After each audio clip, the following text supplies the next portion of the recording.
Hi, Tim Lard here, and recently George Feltenstein was on the show to talk about the very first 4K release from the Warner Archive. Well, this is something that I didn't think we would be able to do. This is our first 4K release, and it isn't just any 4K. This is one of the most famous classic American films from what could be the greatest director of American films, certainly at the top of the list. It's John Ford as director, and the film is The Searchers. It stars a guy you may have heard of named John Wayne. This is one of the most famous Warner Brothers films, and the fact that the company has entrusted the Warner Archive Collection to release this is a great honor for us. So accordingly, we're releasing on December 17th a 4K UHD Blu-ray combo of the film, the first 4K disc, 4K, it's on a BD100 with a maximized bit rate, and it looks amazing. The film restoration work having been done by the wizards of ours, as I call them, the people at Warner Brothers Motion Picture Imaging. And the result is gorgeous. The sky is no longer yellow on The Searchers, as you would find on our old Blu-ray, which was badly misbegotten. And now we have a master of the film that we can be very proud of. And I'm very happy to say that we engaged David McKenzie and his company Fidelity in Motion to handle the compression and authoring for these discs. His acumen in compression and authoring is really the best in the industry, in my opinion. I feel we're so lucky that he came on board to help us bring this magnificent film to 4K, as well as remastered Blu-ray.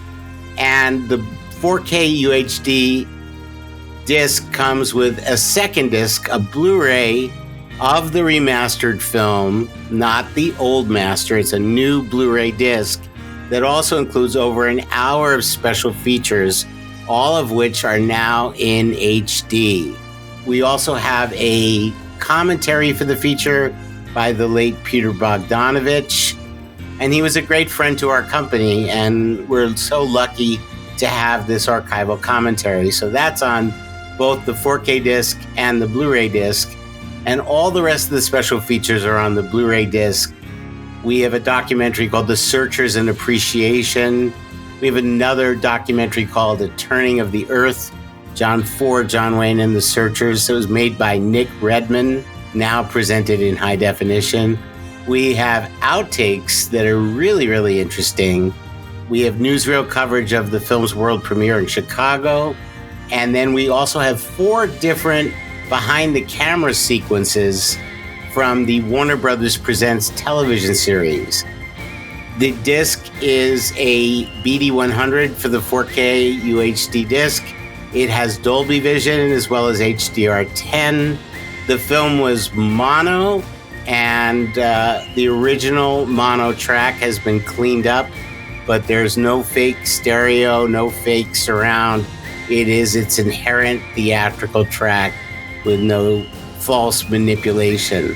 And the Blu-ray is not only the second disc in the combo pack, which does have a very handsome sleeve around it, but we also have a standalone Blu-ray for those who prefer to just have Blu-ray. So a lot for people to look forward to. Well, this is the very first 4K release for the Warner Archive, but I think George wanted to clarify for everybody what that means and what it means for the future of Blu-rays being released for the Warner Archive. Here's what he had to say. And I also want to make it very clear, I've talked about the fact that we can't release 4K titles in the Warner Archive because of the huge expense. And this isn't representing a major shift. Our release schedule will pretty much stay Blu-ray, but there are a few 4Ks in our future. You may only see 2 or 3 or 4 in the next year, but we're opening the door a little bit where it's possible. especially when we're dealing with wide format films, which really are, they have to have the finest home presentation using the capabilities of 4K and HDR, and in this case, I'm very happy to say Dolby Vision. So the finest picture and the finest sound. All right, so you don't have to worry about not getting Blu-rays. The mission of the Warner Archive continues to be primarily Blu-ray. They will probably have a small number of 4K releasing each year. And I would assume that based on collector response, they could do more if it makes sense, because the cost is more for that restoration. Well, The Searchers was shot in VistaVision, and that might not be familiar to all of you, so I thought we would ask George a little bit of what that means so that he could explain it to us. I happen to be nuts for VistaVision. VistaVision was a widescreen process developed by Paramount to compete with 20th Century Fox's process of CinemaScope. And it's very rare that other studios would use VistaVision. VistaVision went through the camera horizontally as opposed to vertically. So the size of a VistaVision frame is double the size of a traditional 4x3 frame on its side. So it gives you a 1.85 aspect ratio with no lenses like CinemaScope needed, where the picture was squished and then unsquished. This has tremendous depth of field and incredible clarity.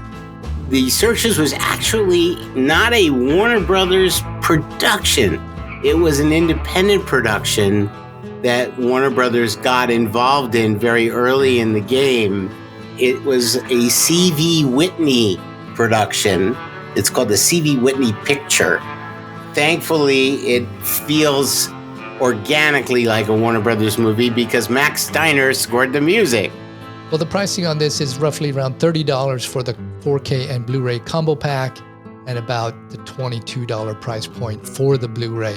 That's the suggested retail. So you can pre-order. We have links available so that you can do that, so that you get yours right away before Christmas holidays. And keep an eye out for our upcoming talk on the restoration, where we'll get a little bit deeper into what that means.